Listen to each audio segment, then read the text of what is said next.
One early autumn morning, the lifeless body of Melissa Porter was discovered in her car, parked on a secluded road just outside town. Melissa, a local kindergarten teacher beloved by many, had gone missing 2 days prior, leaving behind a worried husband and a community in shock. James Porter, Melissa's husband, was the first to report her missing. James, a mild-mannered accountant, had been frantic with worry, his anxiety evident in the tremor of his voice when he spoke to the police. The discovery of Melissa's body turned his worst fears into a nightmarish reality. Alongside James, 2 other men, Michael Reynolds and Joe Clark, soon came under the scrutiny of the investigation. Both had been intimately involved with Melissa, each harboring deep and complex feelings for her. Detective Sarah Davis, a seasoned investigator with a sharp mind and an unyielding determination for justice, was assigned to the case as she delved into Melissa's life and the relationships that entwined her with James, Michael, and Joe. It became clear that beneath the surface of this seemingly straightforward case lay a labyrinth of secrets and betrayals. The story of Melissa Porter's demise was not just a tale of a tragic death, but of a tangled web of love, deceit, and vengeance. It was a crisp morning when Officer Tom Harris received a call about an abandoned vehicle on the outskirts of Oakwood. As he approached the scene, the sight of Melissa Porter's car sent a chill down his spine. The car was parked haphazardly, one wheel on the gravel shoulder, the other on the grassy verge. The windows were fogged, and the faintest hint of a foul odor wafted through the air. Harris peered through the driver's window and recoiled. Melissa Porter was slumped over the steering wheel. Her skin was pallid, and a faint trickle of blood had dried on her temple. The immediate cause of death was not apparent, but the scene suggested foul play. The small community of Oakwood buzzed with shock and sorrow as news of the discovery spread. Melissa had been missing for 48 hours, and her friends and family had clung to hope that she would return unharmed. Now that hope was cruelly dashed. James Porter was inconsolable, his grief magnified by the public scrutiny he now faced. He had been the one to report Melissa missing, and now he was thrust into the center of a murder investigation. Detective Sarah Davis arrived at the scene, her expression grim. She meticulously inspected the car in the surrounding area, noting the lack of defensive wounds on Melissa's body and the absence of a struggle. This suggested she might have been unconscious or incapacitated before her death.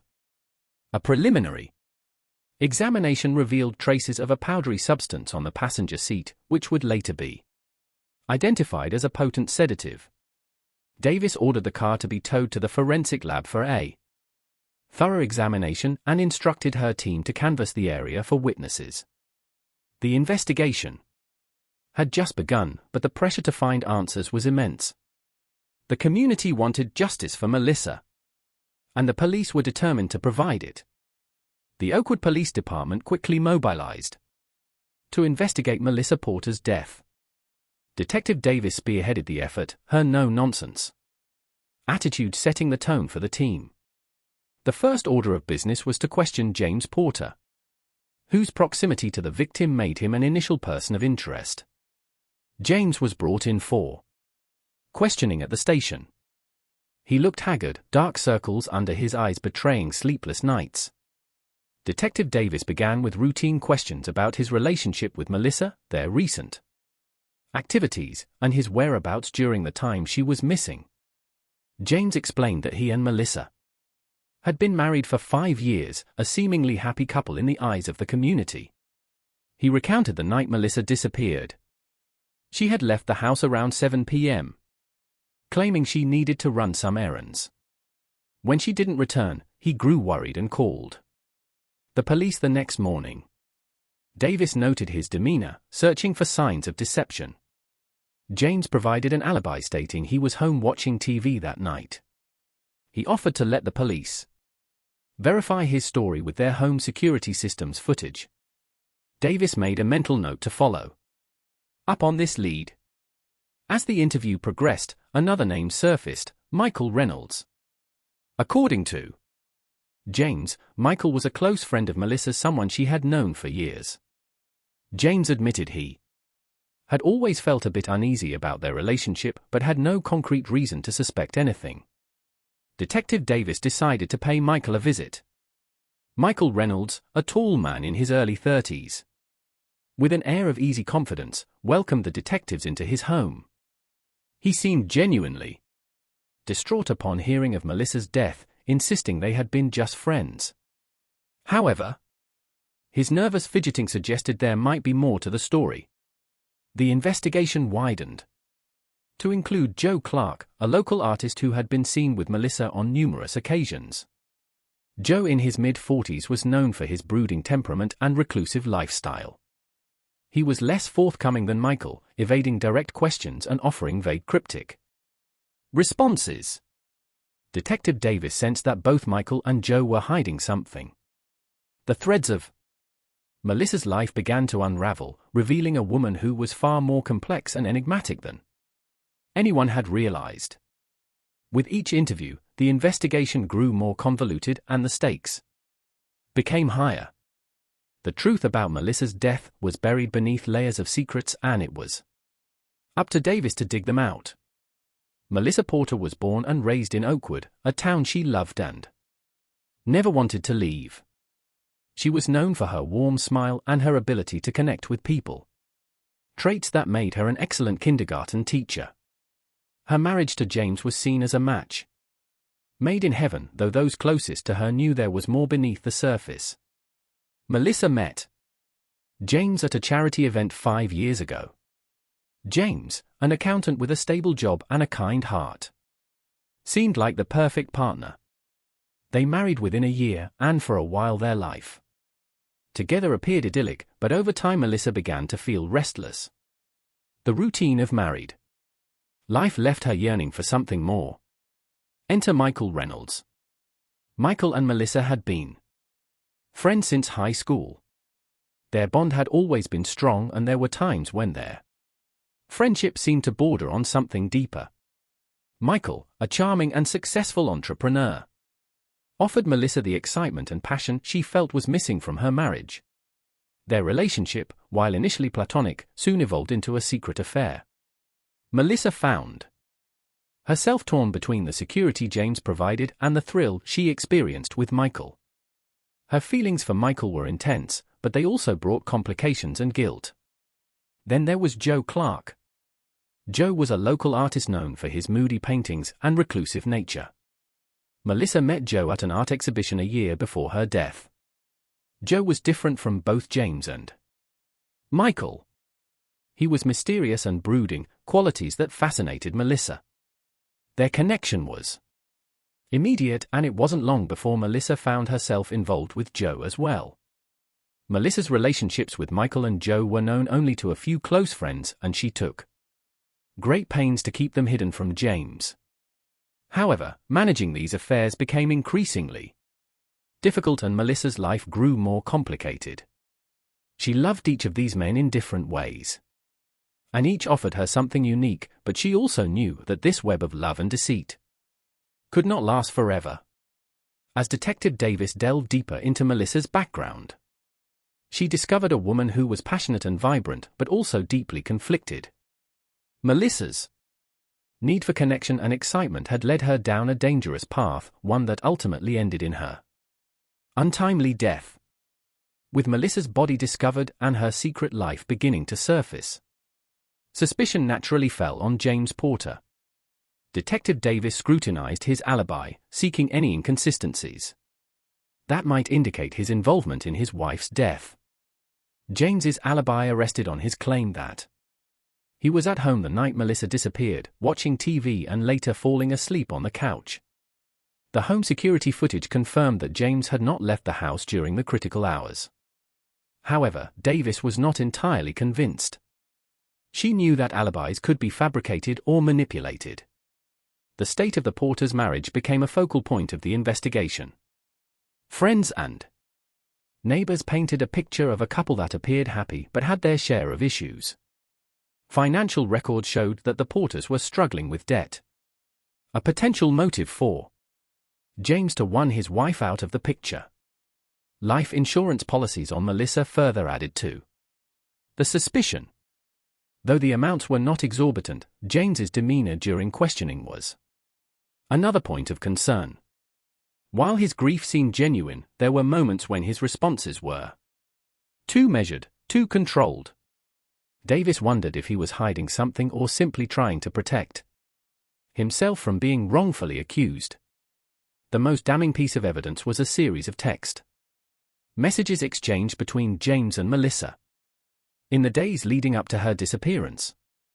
The messages revealed growing tension between them, with Melissa expressing dissatisfaction and James responding with frustration. The arguments, though not overtly violent, indicated a marriage under significant strain. James's interactions with Michael and Joe also raised red flags. Both men admitted to having confrontations with James, who had become increasingly suspicious of their relationships with Melissa. James denied any knowledge of Melissa's affairs, but his anger towards the men was palpable.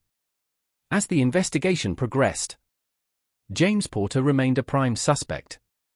His potential motives, financial gain, marital discord and jealousy, provided enough cause for Detective Davis to keep a close watch on him. However, without concrete evidence linking him directly to the crime, the case against him remained circumstantial. Michael Reynolds and Joe Clark, the two men who had shared intimate relationships with Melissa, were next on Detective Davis' list. Each had their own reasons for wanting Melissa in their lives, and potentially reasons for wanting her gone. Michael Reynolds, with his charismatic demeanor and successful career, seemed an unlikely suspect at first glance. He had been Melissa's confidant for years, their bond evolving into a romantic relationship that brought both joy and complications. Michael's feelings for Melissa were genuine, but his frustration with her indecision and the secrecy of their affair had caused tension. During questioning, Michael admitted to feeling hurt and betrayed when he discovered Melissa's involvement with Joe, but he vehemently denied having anything to do with her death. Joe Clark was a different story, known for his brooding personality and artistic temperament. Joe had always been somewhat of an enigma. His relationship with Melissa was intense and passionate, but also fraught with jealousy and possessiveness. Joe's art often reflected his tumultuous emotions, and his interactions with Melissa had been no exception. During his interview, Joe was evasive, his answers tinged with bitterness.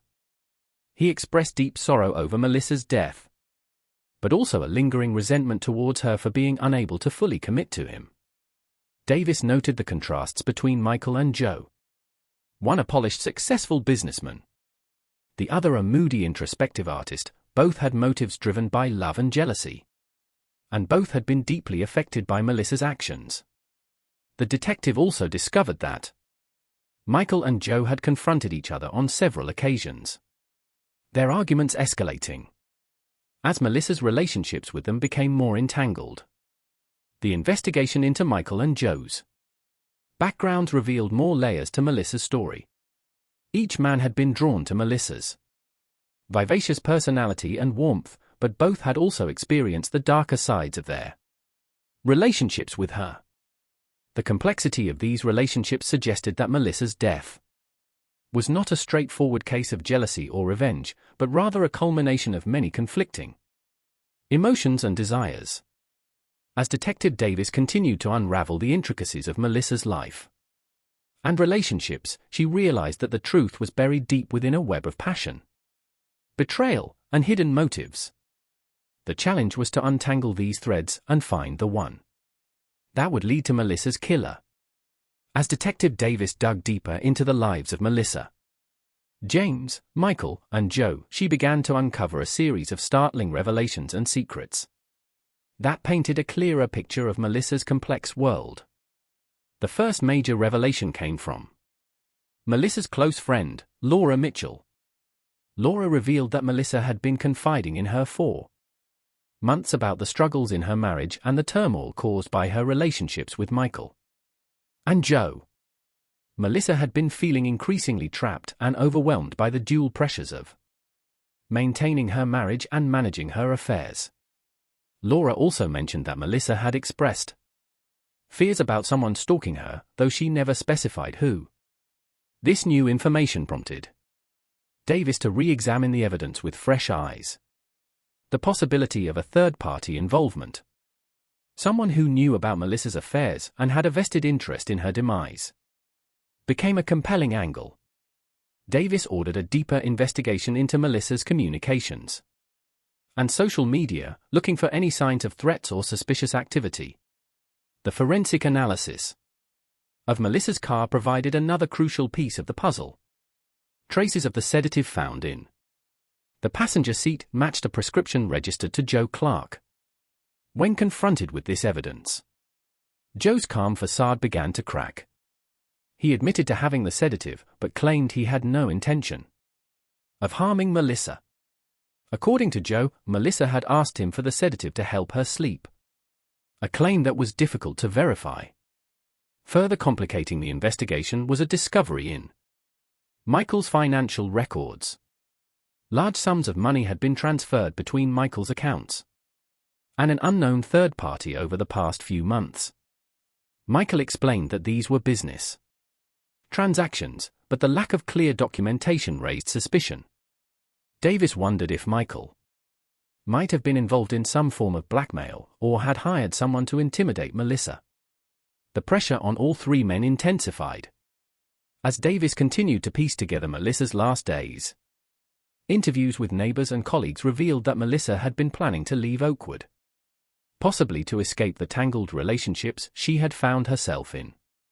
She had been seen packing boxes into her car and had mentioned to a colleague that she needed a fresh start. Then came the biggest revelation of all: a hidden journal found in Melissa's belongings. The journal contained detailed accounts of her relationships with James, Michael, and Joe, as well as her fears and plans for the future. Melissa wrote about feeling suffocated by James's controlling nature, exhilarated by her affair with Michael, and deeply conflicted about her intense connection with Joe. She also mentioned receiving anonymous threats, which she suspected were from someone who knew about her affairs. The journal painted a picture of a woman caught in a web of her own making, desperate to break free but unsure how. It provided Detective Davis with critical insights into Melissa's state of mind and the potential motives of those around her. With this new evidence, Davis felt she was finally closing in on the truth, just as Detective Davis thought she was getting closer to solving the case. A surprising twist emerged that shifted the focus of the investigation. A new piece of evidence surfaced, a security camera recording from a nearby convenience store that showed Melissa in the company of a man who was neither James, Michael, nor Joe on the night she disappeared. The man in the footage was identified as Daniel Harper, a former colleague of Melissa's from a previous job in a neighboring town. Harper had a checkered past, including a history of violent behavior and a restraining order filed against him by a former girlfriend. The discovery of his involvement with Melissa added a new layer of complexity to the case. Davis brought Harper in for questioning. Harper, a wiry man with a nervous energy, initially denied having seen Melissa recently. However, when confronted with the video evidence, he changed his story. He admitted to meeting Melissa that night, but claimed they had only talked. According to Harper, Melissa had reached out to him because she felt threatened and needed someone to confide in. She had asked Harper to meet her away from Oakwood to avoid being seen by anyone who might know her. Harper's account seemed plausible, but Davis was wary. Harper had a motive: his unrequited feelings for Melissa and his jealousy over her relationships with other men. His past behavior suggested he could be capable of violence, especially if he felt rejected or betrayed. Davis decided to dig deeper into Harper's background and his interactions with Melissa. Meanwhile, forensic analysis of Harper's car revealed traces of the same sedative found in Melissa's vehicle. This new evidence linked Harper directly to the scene of the crime, making him a prime suspect. Harper's story began to unravel under the weight of mounting evidence. He confessed that he had given Melissa the sedative, but insisted it was for her own protection, claiming she had asked for it to calm her nerves. Detective Davis knew that Harper's involvement complicated the narrative, but she also suspected there was more to the story. Harper's account of events didn't entirely align with the evidence. Davis hypothesized that Harper might have been manipulated by someone else, possibly Michael or Joe, to carry out the crime. The idea of a larger conspiracy began to take shape as Davis continued to press Harper for details. He revealed a startling detail. He had been receiving anonymous payments over the past few months, just like Michael. Harper claimed he didn't know who was behind the payments, but admitted they were meant to ensure his silence about his meetings with Melissa. This revelation pointed to a coordinated effort to keep Melissa's secrets hidden. Davis realized that the investigation had taken a dark turn, one that involved not just a crime of passion, but a calculated plan to silence Melissa permanently. The pieces of the puzzle were finally starting to fit together, and Davis was determined to uncover the mastermind behind the plot. The investigation took a sinister turn as Detective Davis unraveled a web of deception surrounding Melissa's death. The revelation of anonymous payments and Harper's involvement hinted at a larger, more nefarious plot. Davis now had to consider the possibility that Melissa's death was not just a crime of passion, but a premeditated murder orchestrated by someone with a hidden agenda. Davis's team focused on tracing the source of the payments. Financial records showed a series of transactions funneled through a shell company, eventually leading to an offshore account. The intricate financial trail suggested a high level of planning and resourcefulness, characteristics not typically associated with crimes of passion.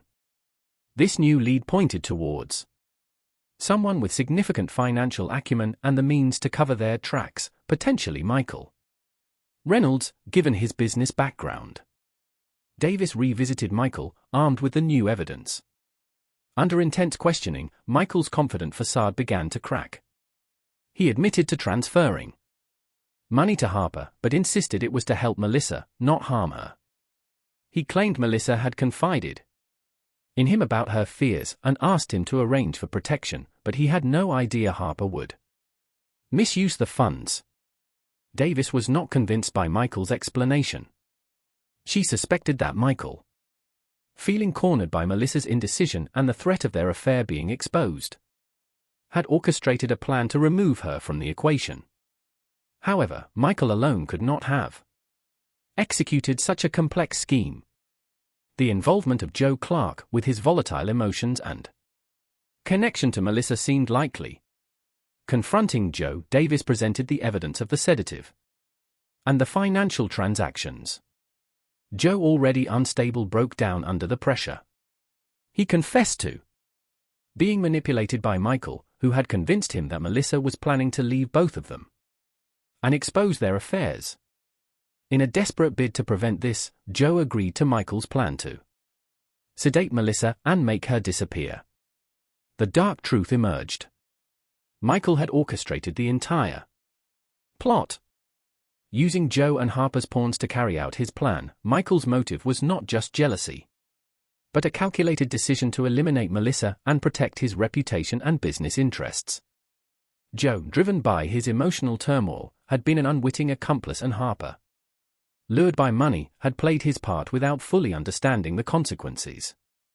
Davis's investigation had uncovered a chilling conspiracy that highlighted the lengths people would go to protect their secrets and desires.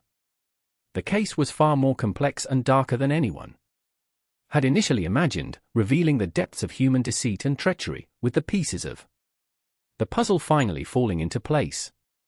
Detective Davis moved swiftly to secure arrest warrants for Michael Reynolds and Joe Clark. The evidence against them was overwhelming. Financial transactions, confessions, and the forensic link between the sedative and Joe.